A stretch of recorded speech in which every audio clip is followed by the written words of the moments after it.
Y justamente el tema del día de hoy se llama Haciendo de tu vida algo hermoso. Amén. Entonces vamos a dar inicio a esta noche. Fíjense bien que cada uno de nosotros, ¿verdad? Necesitamos tener una relación muy especial con Dios. Y esto implica que tú y yo vengamos delante de Él con una condición de cooperación. A Dios le ha placido aún en medio de de todo su poder, de toda su gloria, que tú y yo vengamos delante de su presencia, en una situación en donde hemos de cooperar con Él para que nuestra vida sea verdaderamente placentera. Fíjense bien que Dios nos llama a tener una relación que justamente Él ha decidido que tú y yo nos involucremos con Él, cooperemos con Él. La fe cristiana, hermanos, consiste principalmente en lo que Dios ha hecho por cada uno de nosotros en Cristo Jesús. Pero no somos meros espectadores, se los he dicho incansablemente, nosotros no venimos a ser solamente espectadores, aún aunque yo les he pedido que por favor de alguna manera mantengan en silencio sus micrófonos, no por otro motivo, sino con el objetivo claro de poder llevar esta reunión en orden y que no se vicie el sonido. Pero sí quiero decirles que desde su casa usted puede ser no solamente espectador, sino más bien protagonista también de la condición, con el amén, el así sea, con el estar pendiente y escuchando perfectamente bien las declaraciones que se hacen y haciéndolos para su vida, ¿verdad? Y en ese sentido estamos llamados a responder en todas las áreas de nuestra vida, en el amén, en el gloria a Dios. Cuando nosotros escuchamos una declaración fuerte por parte de la palabra, ¿verdad? Nosotros tenemos que aprender a asimilarla y a declarar la nuestra, sellar la palabra con el así sea, que de esa misma manera se haga en mi vida y venga a ser parte de mí. Entonces, Dios nos hace parte de sus planes, hermanos. Dios viene, se sienta a nuestros lados, al lado de cada uno de nosotros. Y como dice la palabra de Dios, voy a citar en este momento el versículo número 28 de Romanos 8, que dice que sabemos que a los que aman a Dios, todas las cosas les ayudan a bien. Esto es, a los que conforme a su propósito son llamados. Entonces, Dios ha dispuesto, ¿verdad?, que todas las cosas siempre nos ayuden para bien a quienes le amamos. Tú y yo le amamos y por eso le buscamos. Él toma nuestra vida en nuestra condición en la que nos haya encontrado, aún muy desbaratada, aún muy desordenada, y siempre va a ser algo hermoso de nuestras vidas. Y por eso le titulé de esa manera este tema, hermanos. Entonces vamos a ir al libro de los Proverbios. Le voy a pedir que busque ahí en su Biblia el libro de los Proverbios y vamos a ir al capítulo 4 en la última sección. Y me voy a permitir leerles para ustedes el versículo del 20 al 27 para que tengamos ahorita la base del cómo Dios quiere llevar nuestra vida a hacer algo hermoso de cada uno de nosotros, enseñarnos a caminar sabiamente. Y aquí lo vamos a ver, fíjense bien lo que dice la palabra de Dios. Proverbios 4:20 dice, hijo mío, y te está hablando a ti, escucha esta palabra como para ti, específicamente para ti, ¿ok? Haz de cuenta que te la está diciendo en este momento Dios y te está diciendo a ti específicamente, hijo mío, está atento a mis palabras. Esa es la palabra de Dios, hermanos. Entonces es para ti esta palabra. Dice, inclina tu oído a mis razones. No se aparten de tus ojos, guárdalas en medio de tu corazón. Las palabras de Dios, estamos hablando de eso. Porque son vida a los que las hallan y medicina a todo su cuerpo. ¿Acaso necesitaremos en este día, en estos días, algo tan valioso como la medicina que Dios provee a nuestros cuerpos? Seguramente que sí, hermanos. Dice, sobre toda cosa guardada, guarda tu corazón, porque de él mana la vida. Aparta de ti la perversidad de la boca, aleja de ti la iniquidad de los labios. Tus ojos miren lo recto y diríjanse tus párpados hacia lo que tienes delante. Examina la senda de tus pies y todos tus caminos sean rectos. No te desvíes a la derecha ni a la izquierda. Aparta tu pie del mal. Qué bendición es poder leer la palabra de Dios, ¿verdad? porque obviamente aquí el Señor nos está haciendo entender y saber cómo podemos caminar sabiamente en el transcurrir de nuestras vidas. Y eso nos va a llevar a tener una vida transformada a lo hermoso que Dios quiere de cada uno de nosotros.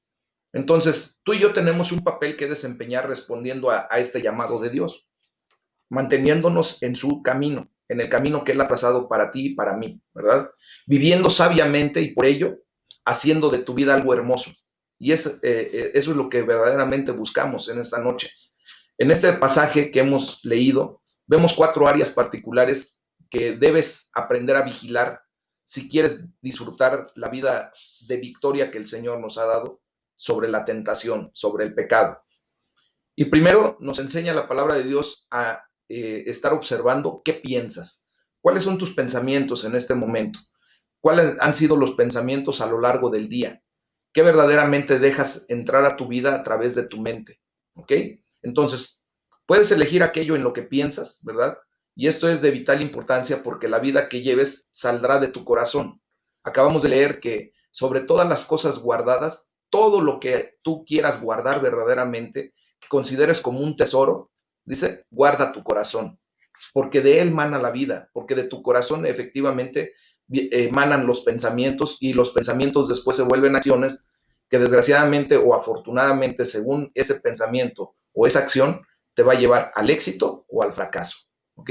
Entonces, tienes que aprender a llenar tu corazón de cosas buenas, especialmente de las palabras de Dios. Dice la palabra de Dios, guarda, ¿verdad? Esta palabra, atiende, inclina tu oído. El Señor nos lleva a que nosotros vengamos verdaderamente a estar atentos a lo que Dios dice. Dice que ellas traen vida y salud, y hacía yo la referencia, hasta hice un énfasis en ese momento que leí, que nosotros necesitamos la salud, pero no la salud nada más de nuestro cuerpo físico. Necesitamos la salud que viene de lo alto, esa salud que sobrepasa muchas cosas de lo que humanamente nosotros pudiéramos ver o ser. Necesitamos la salud espiritual primeramente, hermanos, porque teniendo salud espiritual nos vamos a dar cuenta que todo lo demás viene en consecuencia para hacer bendición a nuestras vidas. Entonces, tú y yo tenemos que aprender a pensar en cosas que sean lo verdadero, lo respetable, lo justo, lo puro, lo amable, ¿verdad? Y lo vamos a leer en la palabra de Dios para que de esa manera quede bien claro. Recuerden que nosotros siempre vamos a atender a lo que la palabra de Dios dice, no solamente a las enseñanzas del pastor. Dice la palabra de Dios en Filipenses 4:8. Por lo demás, hermanos, todo lo que es verdadero, todo lo honesto, todo lo justo, todo lo puro, todo lo amable, todo lo que es de buen nombre, si hay virtud alguna, si hay algo digno de alabanza, en esto piensen, ¿verdad? Si hay algo que merezca un elogio, que sea excelente, en eso debemos pensar tú y yo. Entonces también tenemos que cuidar lo que decimos. Tus palabras son poderosas. Recuerda que nuestra boca tiene poder. En nuestra boca está el poder de la vida y de la muerte, de la maldición y de la bendición. Cuando tú decretas o cuando tú señalas a alguien a través de una maldición, desgraciadamente viene una condición crítica hacia esa persona. Pero también cuando tú declaras una bendición, verdaderamente viene una situación bendita para la vida de esa persona. Entonces, tus palabras son poderosas. Lo hemos estudiado ya en el libro de Santiago en algún momento. Entonces, debemos aprender a usarlas con mucho cuidado, hermano. Vimos ahí en el pasaje de Proverbios 4:24 que debemos alejar de nuestra boca la perversidad, apartar de nuestros labios las palabras corruptas. Yo no sé cómo fuiste criado o en qué condiciones te desarrollaste y forjaste tu carácter a través del tiempo, ¿verdad? Pero en muchas ocasiones nuestra crianza nos llevó a ser muy groseros, a tener muy malas palabras en nuestro decir cotidiano. ¿Qué es lo que tenemos que hacer a partir del momento en que empezamos a conocer la palabra de Dios? A permitir que nuestro vocabulario cambie. Dios quiere traer lo mejor para nuestras vidas. Y nosotros como personas entendidas, ¿verdad? Al momento de estar leyendo la palabra de Dios dice que nosotros tenemos que hablar lo honesto, lo puro, lo bueno. Pensar en eso y por lo tanto atesorar los valores que nos hacen valer y que esos valores nos lleven a hacer declaraciones correctas, que no tengamos la necesidad de utilizar mala palabrería para poder expresarnos. verdaderamente tú y yo tenemos ahora la bendición que en el tesoro de nuestro corazón está la palabra de Dios. Y tú y yo podemos declarar la palabra de Dios en bendición, en amor, en armonía, ¿verdad? Entonces, fíjense que se dice que las palabras de la lengua tendrían que tener 3 cerrojos para que queden guardadas esas palabras y que solamente después de que pasemos por esos 3 cerrojos, verdaderamente podamos utilizar esas palabras. ¿Cuáles son esos 3 cerrojos? Contesta a 3 preguntas para poder determinar si lo que vas a decir vale la pena o mejor desecharlo y cambiar la metodología o la mecánica de tu vocabulario. La primera pregunta es que te tienes que hacer, ¿lo que voy a decir es verdad? Y si es verdad, pues lo puedes declarar, porque no hay ninguna restricción, ¿verdad? Pero si es una mentira, mejor no decirla, hermano. Nosotros ya hemos estudiado que la mentira es de parte de Satanás, del enemigo. Él es el padre de toda mentira. Entonces, si va a ser una mentira, mejor no la digas. Mejor aprende a decir la verdad, aun cuando te cueste lo que te tenga que costar por defender la verdad y decir la verdad. La segunda pregunta ¿es considerado lo que voy a decir? ¿He considerado lo que voy a decir para la gente que lo voy a decir? ¿O nada más lo voy a decir sin darme cuenta que posiblemente voy a herir y después me voy a tener que retractar? ¿O después voy a tener que decir, perdóname, no quise decir eso? ¿Cuántas veces te ha pasado? ¿Cuántas veces te ha pasado que de repente sueltas una serie de vocabulario, sueltas una serie de declaraciones y de repente te das cuenta que, chin, hiciste algo incorrecto, que heriste a la persona sin querer, pero lo hiciste? Y después tienes que desdecirte o tienes que disculparte, aludiendo a que lo hice sin querer, no tomé en consideración. Entonces, considera lo que vas a decir.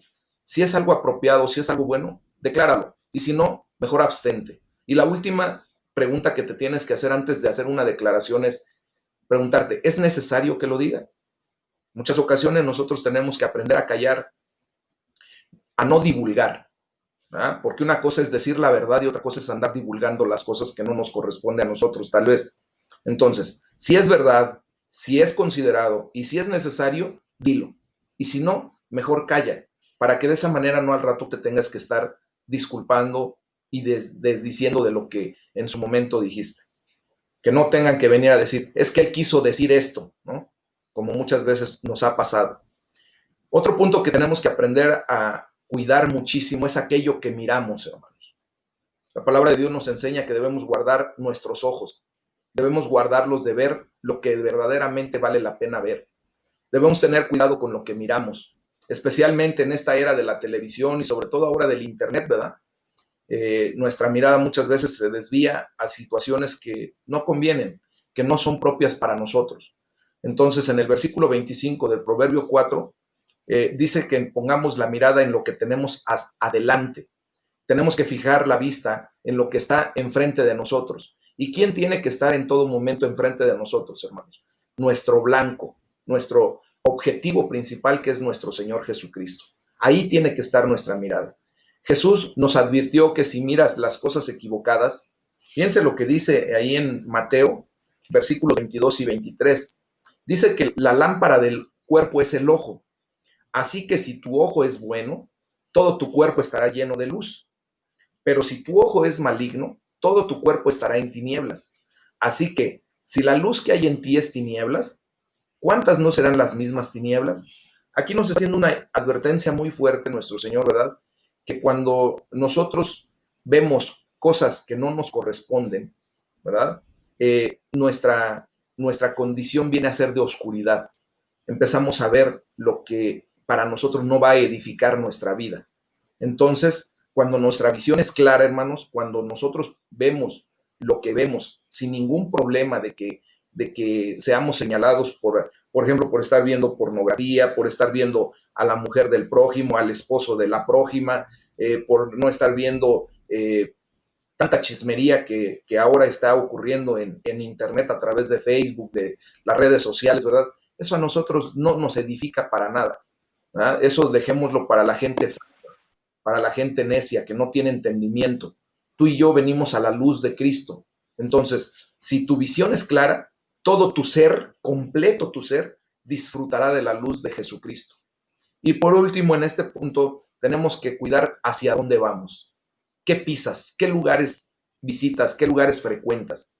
Y vas a ver que vas a evitar muchas tentaciones, muchos pecados, si cuidas los lugares donde vas. En el versículo 26 y 27 de Proverbios 4 nos enseña que debemos enderezar las sendas por donde andamos. Esto quiere decir que si tú y yo andamos caminando por una senda torcida, equivocada, ¿verdad? Que nos va a llevar a caminos críticos para nuestra vida, pues tenemos que enderezarlas, hermanos, y caminar hacia la luz de Cristo. Debemos hacer sendas derechas para nuestros pies, para no tropezar, para no caer. Entonces, fíjense que el autor de Hebreos cita este versículo y nos insta, nos enseña a que, fíjense bien lo que dice Hebreos 12:1. Por tanto, nosotros también, tú y yo, teniendo en derredor nuestro tan grande nube de testigos, despojémonos de todo peso y del pecado que nos asedia, o sea, de la tentación, ¿verdad? Y corramos con paciencia la carrera que tenemos por delante. Puestos los ojos en Jesús, esa es nuestra mirada, ese debe ser nuestro objetivo, ese debe ser nuestro blanco, ¿verdad? Como si fuese una diana donde vamos a tirar una flecha, que nuestra diana sea Jesucristo, que demos en el blanco siempre, porque dice que Él es el autor y consumador de la fe, el cual por el gozo puesto delante de Él sufrió la cruz. Dice, menospreciando el oprobio, y se sentó a la diestra del trono de Dios. ¿Qué quiere decir esto, hermanos? Que nosotros, ¿verdad?, tenemos que ir viendo hacia dónde vamos. Tú y yo ya no podemos andar en caminos perversos. Antes, cuando estábamos sin Cristo, ¿verdad?, pues tú y yo teníamos algunas costumbres que verdaderamente nos hacían caer en problemas. Muchos a través del alcohol, otros a través de las drogas, otros a través de negocios ilícitos, otros a través de situaciones que lejos de estar haciendo lo correcto, se desviaban y hacían eh, cualquier cosa que no es correcta, ¿verdad? Y no es porque seamos muy santurrones, no, sino simple y sencillamente porque esa vida hermosa, eso que Dios quiere traer a nuestras vidas, viene porque tú y yo somos capaces de caminar por los caminos que Dios trazó para nuestras vidas. Entonces tenemos que aquí pedirle a Dios que nos ponga un centinela, que nos vigile, ¿verdad? Que vigile nuestra lengua, que guarde nuestro corazón. Y ese centinela es el Espíritu Santo de Dios, hermanos, que siempre está en nuestro corazón, que siempre va a estar a nuestro lado y con nosotros para guiarnos a la verdad y a la justicia a la que debemos tú y yo estar caminando. Nosotros debemos pedirle a Dios que nos ayude a caminar con sabiduría en todos los días de nuestra existencia.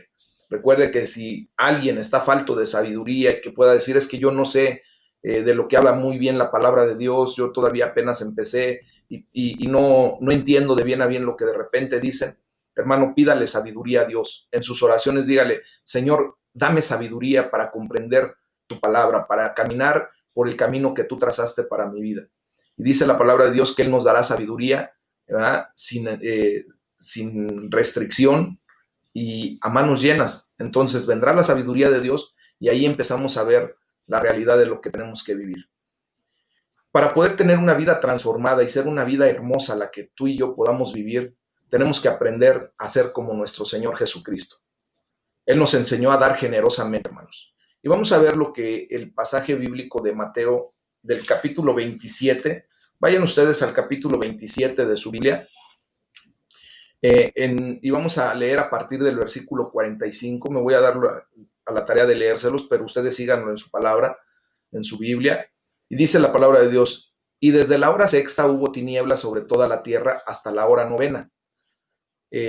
Aquí está hablando acerca de cuando nuestro Señor Jesucristo está en la cruz del Calvario ya, cuando está en una condición en donde ya fue crucificado y empieza el desarrollo de este pasaje. Entonces dice el versículo 46, cerca de la hora novena Jesús clamó a gran voz diciendo, Elí, Elí, lama sabactani, que esto es, Dios mío, ¿por qué me has desamparado? Algunos de los que estaban allí decían al oírlo, a Elías llama este. Y al instante, corriendo uno de ellos, tomó una esponja y la empapó de vinagre y poniéndola en una caña le dio a beber. Pero los otros decían, deja, veamos si viene Elías a librarle. Mas Jesús, habiendo otra vez clamado a gran voz, entregó el espíritu. Allí es cuando muere nuestro Señor Jesucristo. después de que dice consumado es, ¿verdad?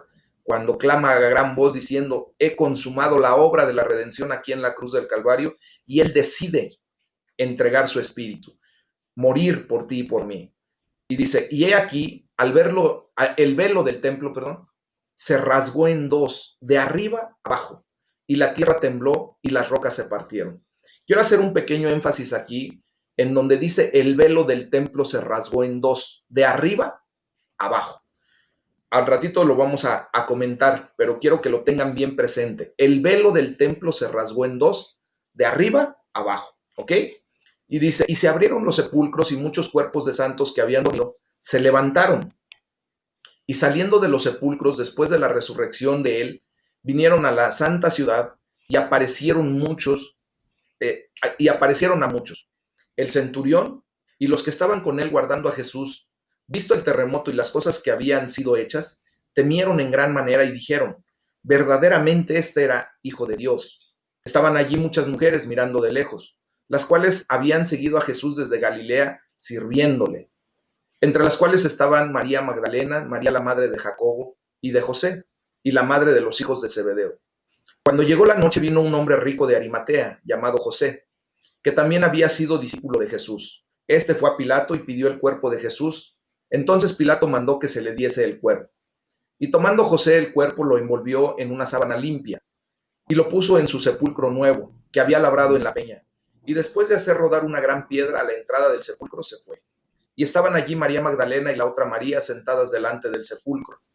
Al día siguiente, que es después de la preparación, se reunieron los principales sacerdotes y los fariseos ante Pilato, diciendo, Señor, nos acordamos que aquel engañador dijo, viviendo aún, después de 3 días resucitaré. Se están refiriendo a nuestro Señor Jesucristo con esa palabra de engañador. ¿Ah? Y dice, manda pues que se asegure el sepulcro hasta el tercer día, no sea que vengan sus discípulos de noche y lo hurten y digan al pueblo, resucitó de entre los muertos, y será el postrer error peor que el primero. Y Pilato les dijo, ahí tienen una guardia, vayan, asegúrenlo como saben. Entonces ellos fueron y aseguraron el sepulcro, sellando la piedra y poniendo la guardia. Hermanos, nuestro Señor Jesucristo experimentó un sufrimiento terrible y la separación real de Dios para que pudiéramos disfrutar ahora tú y yo la presencia de Dios.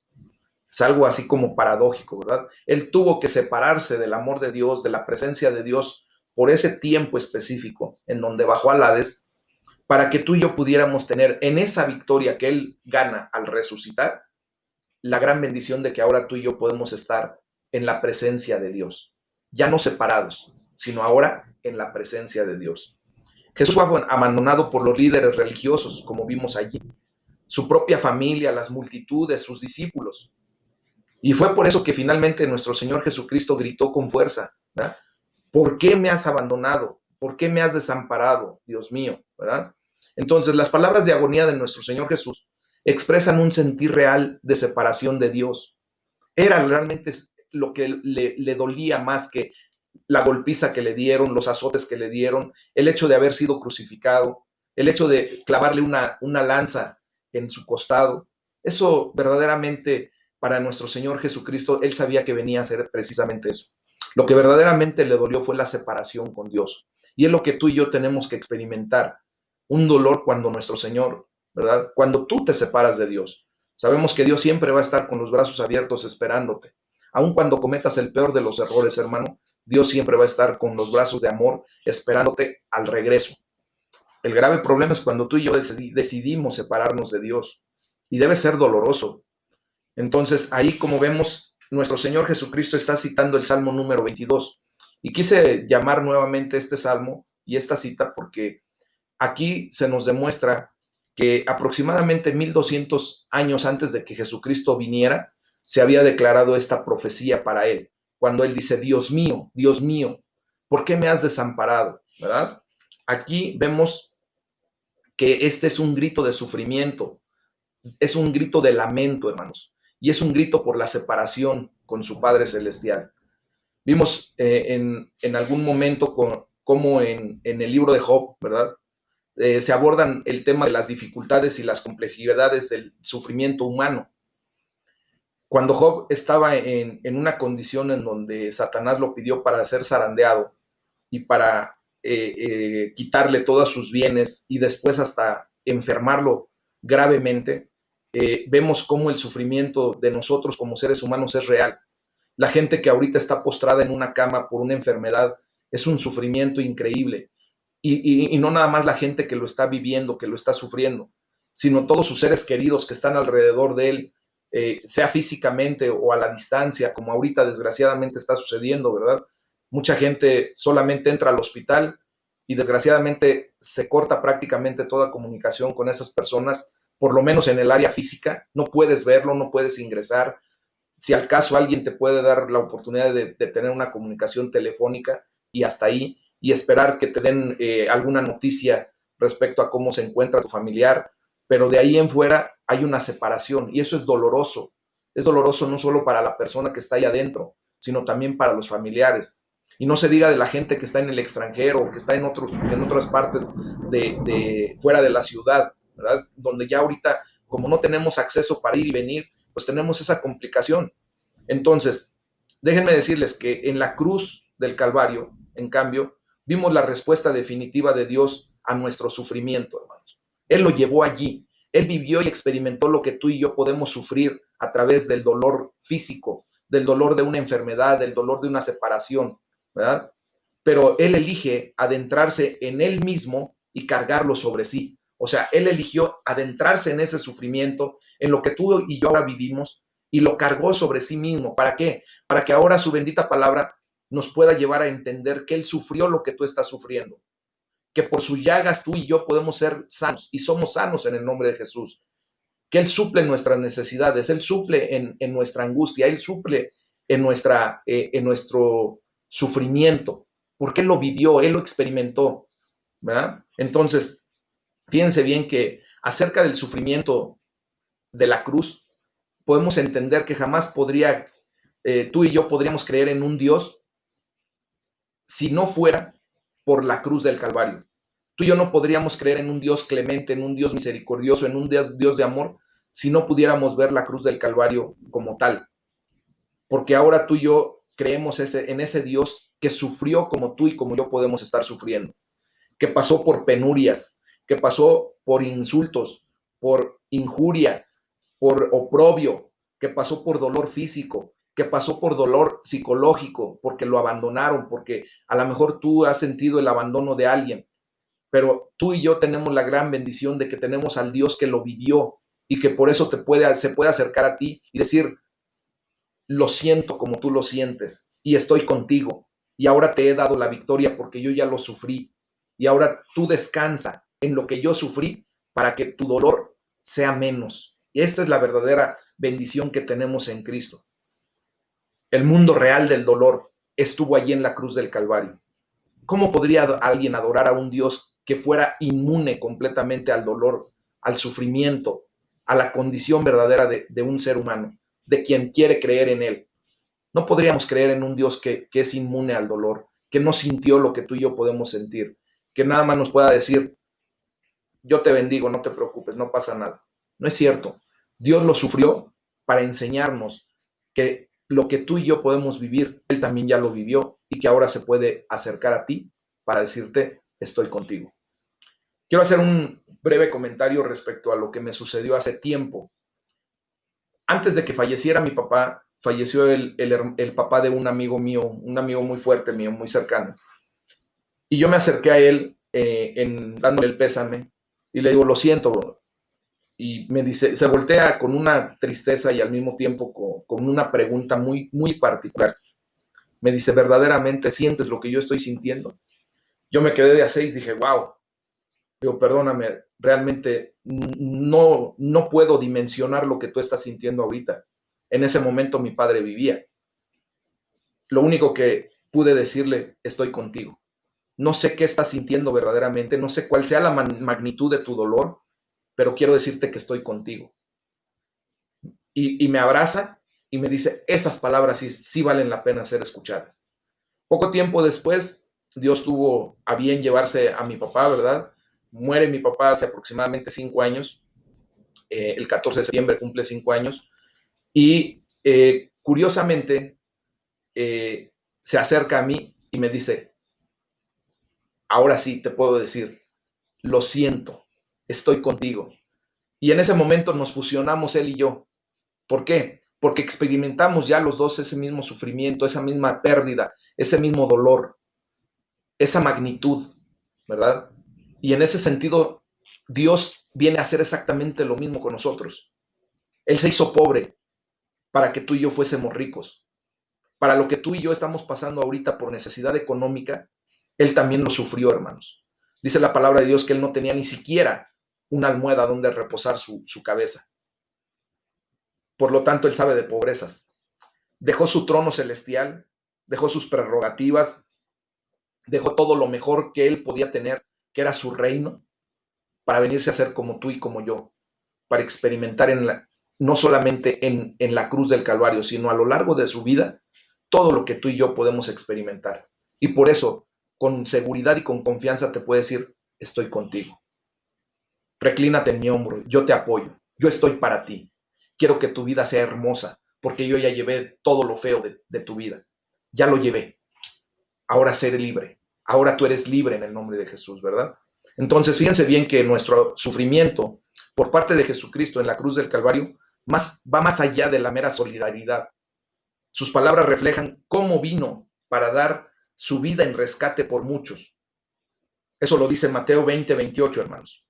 Dice, como el Hijo del Hombre no vino para ser servido, sino para servir y para dar su vida en rescate por muchos. ¿Qué es lo que tenemos que aprender tú y yo de esta enseñanza? Que nuestra vida tiene que ser una vida que oferte, que dé, que se entregue. Ya pasamos muchísimo tiempo, hermanos, teniendo una vida demandante, que solo queremos que nos atiendan, que solo queremos que todo el mundo nos rinda pleitesías, que todo el mundo se venga y se postre delante de nosotros para ayudarnos a hacer lo que tenemos que hacer. Cuando tú y yo ahora comprendemos que nuestro Señor Jesucristo nos enseñó a dar. ¿Y qué podemos dar? Posiblemente no podamos dar mucho dinero o no podamos dar ni siquiera dinero, pero lo que hemos recibido de gracia, tú y yo lo tenemos que aprender a dar de gracia. Y esa es una vida hermosa, hermanos. La palabra de Dios dice, más bienaventurado es dar que recibir. ¿Y por qué? Porque cuando das es porque tienes. Cuando recibes es porque necesitas. Dios ya nos dio lo que nosotros necesitábamos. Ya recibimos de parte de Dios su amor, su misericordia, su entrega, su bondad. Ahora tenemos que dar. Eso que el Señor ya nos dio, ahora tú y yo lo podemos dar porque tenemos el amor de Dios. Entonces, fíjense bien que Él murió para que tú y yo pudiéramos quedar libres, libres de condenación, libres de culpa. Ese sentimiento de culpabilidad ya no tiene que existir en tu vida, hermanos, porque el Señor Jesucristo ya lo llevó a la cruz del Calvario. Fue abandonado en la cruz para que tú y yo pudiéramos ser aceptados por Dios. Entonces vemos la realidad de esta aceptación en lo que sucede en el momento de la muerte de Jesús. Les dije que iba yo a hacer un énfasis en la palabra cuando dije que el velo del templo se rasgó, se rompió de arriba abajo. La cortina del santuario del templo se rasgó en dos, hermanos, ¿verdad? En el libro de los Hechos de los Apóstoles se explica la simbología de este suceso.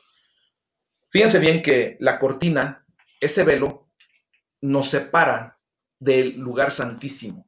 Dice, tras el segundo velo estaba la parte del tabernáculo, Hebreos 9:3 dice, llamada el lugar santísimo. Es decir, la presencia de Dios. Dice, perdón, ahí mismo era la presencia de Dios. Entonces, en ese lugar, hermanos, estaba una separación física. Había un velo que no se podía traspasar. Una sola vez al año podía traspasar el sumo sacerdote después de haber cumplido un ritual de purificación, de lavamiento, de expiación y de sacrificios muy severos para que Dios perdonara el pecado no solo del pueblo, sino de esa persona misma. Y tenía que entrar a ese lugar santísimo atado del tobillo con un cordel y con campanas y cascabeles en sus rodillas, para que cuando él entrara, ¿verdad?, sonara las campanas. Si Dios había perdonado el pecado del pueblo en esos tiempos, y si Dios había perdonado el pecado de esa persona misma, esa persona seguía viva. Pero si Dios había encontrado una falla en el ritual de lavamiento, de purificación, de sacrificio, En ese preciso instante, ese personaje, ese sumo sacerdote moría por la presencia de Dios, porque Dios no puede coexistir con el pecado. Y entonces lo tenían que jalar a través de ese cordel para poder sacarlo de ese lugar y llevarlo a enterrar, ¿verdad? Porque nadie se podía atrever a entrar si el sumo sacerdote, que se supone que es la persona que debería de estar pura delante de Dios, había muerto por pecado, cuanto más el que se atreviera siquiera a tratar de sacar a esa persona muerta. El hecho de que cuando se rompe ese velo y dice que de arriba hacia abajo, ¿verdad?, nos damos cuenta de que Dios elimina propiamente esa barrera física que ahora que nos impedía entrar hasta la presencia de Dios, al lugar santísimo. Ahora tú y yo tenemos acceso con seguridad y con confianza, dice Efesios 3:12. Ahora podemos experimentar por medio de Jesucristo, por medio de la vida, la muerte y resurrección de Jesucristo, ¿verdad? Por medio de su muerte en la cruz, la presencia de Dios, y puedes tener una íntima amistad con Él. Incluso, fíjense bien, el preciso detalle que acabo de mencionar, de que la cortina se rasgara de arriba hacia abajo, nos recuerda que fue obra de Dios, no de nosotros. Nosotros no rompimos ese velo de abajo para arriba para que después pudiésemos acceder a la presencia de Dios. No, Dios tomó la decisión de romper ese velo porque ahora ya se ha dado el sacrificio perfecto en Cristo Jesús. ¿Ah? Entonces, esto permite que tú y yo seamos aceptados en la misma presencia de Dios. Podemos ahora conocer la aceptación y la presencia de Dios gracias a que Jesucristo sufrió el abandono, gracias al sufrimiento que llevó nuestro Señor Jesucristo en la cruz del Calvario. Entonces, en el momento en que Dios actuó decisivamente en la historia de la humanidad, en tu historia, en tu persona, a través de la cruz del Calvario, a través de la resurrección de Jesucristo, te quiso incluir a ti para llevar a cabo sus planes perfectos. Entonces, fíjense, ahí, por ejemplo, nos hace el señalamiento la palabra de Dios que Dios quiso utilizar a un hombre rico llamado José de Arimatea, el cual se había hecho discípulo de Jesús. Dios quiere usarte a ti, porque al estar escuchando esta palabra, tú vienes también a ser oidor de la voz de Dios y te conviertes también no solamente en seguidor de Jesucristo, tú puedes convertirte verdaderamente en un discípulo de Jesucristo al caminar el camino que Él te traza. Este hombre llamado José de Arimatea, ¿verdad? Pudo comprar una tumba y que estaba nueva, él había mandado a hacer. Y también ahí se cumplen una cantidad de profecías que se habían dicho más de 750 años antes de que Jesús viniera a la tierra, ¿verdad? Porque él iba a ser sepultado con los impíos, con los ricos también, y toda esa situación. Entonces, esa tumba era nueva y ahí fue enterrado Jesucristo. Pero después, al resucitar, viene a cumplir la mayor de las profecías, que ahora tú y yo es en donde podemos descansar para la gloria de Dios y para nuestra vida eterna.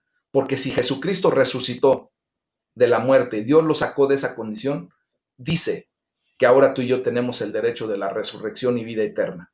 Y que a donde esté nuestro Señor Jesucristo, ahí estaremos tú y yo reinando con Él para siempre, el día que seamos llamados a su presencia. Entonces, por último, hermanos, lo que importa no es tanto si eres rico o pobre, sino cómo respondes a lo que Jesús ha hecho por ti y qué haces con lo que Dios te ha dado. ¿Qué es lo que verdaderamente haces? ¿Solo lo tienes para tu vanagloria? ¿Para tener más? ¿Para egoístamente solamente ir acumulando, acumulando? ¿O para también aprender a tener una vida hermosa a través de la dádiva, a través de que tú aprendes a desprenderte propiamente de lo que Dios te ha dado? Porque todo proviene de la mano de Dios, hermanos. Entonces, ¿qué haces con lo que tienes? José de Arimatea dio generosamente y Dios hizo algo hermoso con su vida, tan hermoso que hasta en este momento lo hemos recordado a través de la palabra de Dios. Yo quisiera que tú comprendieras que lo hermoso que Dios está haciendo en tu vida un día se va a leer en los anales de la historia del ser humano delante de Dios. Estamos escribiendo el capítulo número 29 del libro de los Hechos, hermanos. El libro de Hechos de los Apóstoles no se cerró en el capítulo 28, sino que ahora tú y yo estamos escribiendo la historia. ¿Qué va a decir la historia de ti? ¿Qué es lo que va a leer Dios de tu vida? Yo declaro en el nombre de Jesús que de tu vida, el Señor a leer que ha sido una vida hermosa, que aprendió a dar, que aprendió a soportar, que aprendió a vivir como nuestro Señor Jesucristo nos enseñó.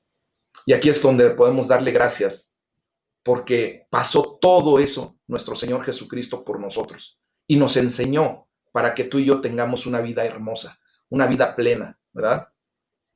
Para que nuestro Dios hermosee nuestra vida de una manera increíble. Y podemos decirle gracias, Señor, porque no solo me perdonas, no solamente me perdonaste, sino que también me permites ser parte de tus planes y de tu reino.